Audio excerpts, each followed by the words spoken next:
Bonjour à tous, c'est Vincent et aujourd'hui je vais vous parler de photos et plus précisément de photos sur smartphone. Alors si vous voulez vous lancer dans le domaine ou tout simplement vous améliorer, nous avons réalisé une sélection des 7 applications incontournables pour faire de la photo sur smartphone. Allez, c'est parti! Alors on commence directement avec l'application Lightroom d'Adobe qui permet de réaliser des prises de vue en mode manuel et en mode RAW.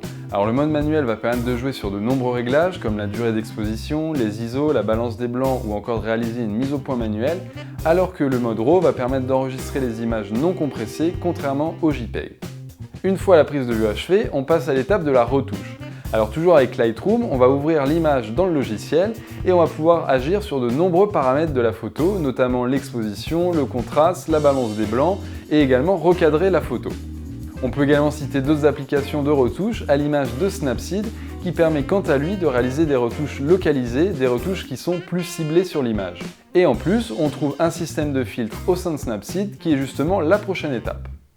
Alors comment parler de fils sans parler d'Instagram, cette fameuse application qui existe depuis des années et qui propose un lot complet de filtres qui va en fait imiter le plus souvent des anciennes pellicules ou des anciens appareils photo argentiques. Bien sûr, Instagram est également un réseau social qui va vous permettre de facilement et rapidement partager vos photos avec votre communauté. Alors bien évidemment, il existe des applications alternatives pour appliquer des filtres sur ces photos, à l'image de VSCO qui, comme Instagram, va permettre d'apposer des filtres qui simulent un ancien appareil photo argentique, ou encore Snapseed qui va proposer un lot un peu plus varié de filtres à l'image de filtres HDR. On finit avec Prisma qui va beaucoup plus loin puisque l'application applique des filtres artistiques qui vont totalement transformer votre photo en image picturale.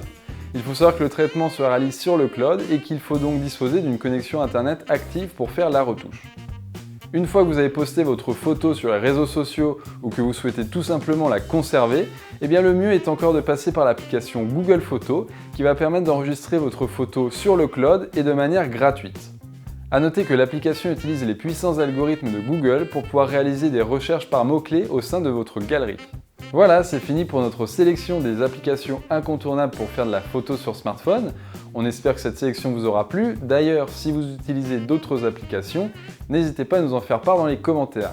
Moi, je vous dis à très vite dans une prochaine vidéo et en attendant, n'hésitez pas à vous abonner à notre chaîne YouTube pour retrouver toutes nos vidéos.